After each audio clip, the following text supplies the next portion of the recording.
రైతు భరోసా. రైతు భరోసా ఈ రాష్ట్రం వ్యవసాయ ఆధారితమైనటువంటి రాష్ట్రం.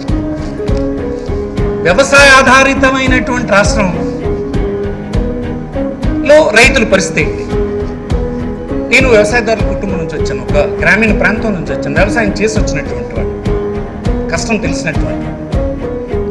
వ్యవసాయంలో పెట్టుబడి పెట్టి సంవత్సరాంతం తర్వాత పెట్టుబడులు అన్నీ తీసి లెక్క చూస్తే ఏ రైతుకి ఏమీ మిగిలినటువంటి పరిస్థితి ఉంది. ఈ వేళకి ఈ రాష్ట్రంలో 67% వ్యవసాయం మీద ఆధారపడి జీవిస్తున్నటువంటి తరుణంలో వ్యవసాయాన్ని నిర్లక్ష్యం చేయడం కరెక్టా? అంత పెద్ద ఎత్తున వ్యవసాయం మీద ఆధారపడినటువంటి కుటుంబాలు ఇంకొక రంగం మీదకి వస్తే అకామిడేట్ చేయడానికి ఈ రాష్ట్రంలో అవకాశం ఉందా? ఈ రాష్ట్రంలో ఒక దేశంలో అవకాశం ఉందా? అసలు గత్యంతరం లేదంటాను. నా ఆర్గ్యుమెంట్ అదే.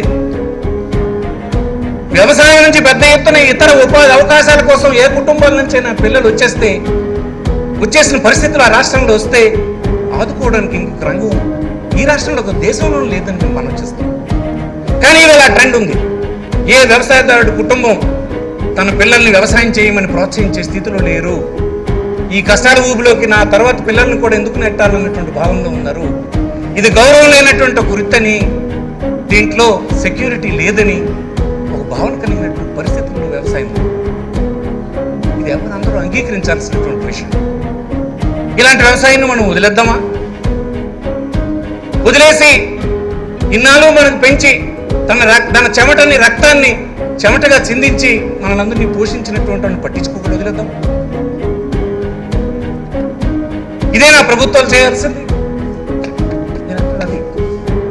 ఈవేళ రైతు భరోసా కానీ, ఒక రైతుకి ప్రమాదవశాత్తు వ్యవసాయ ప్రమాదంలో చనిపోతే ఇన్సూరెన్స్ కానీ, 9 గంటల కరెంటు ఇవ్వాలన్న ఆలోచన కానీ, పెద్ద ఎత్తున ఫార్మ్ ఎక్విప్మెంట్ ఇవ్వడానికి కానీ, విత్తనాలు పెద్ద ఎత్తున ఇవ్వడానికి కానీ, అన్ని రకాల 0% ఇంట్రెస్ట్ రేట్తో వడ్డీలు లేకుండా చేసే రుణాలు ఇవ్వడానికి కానీ, ఇవన్నిటి వెనుకున్నటువంటి భావజాలం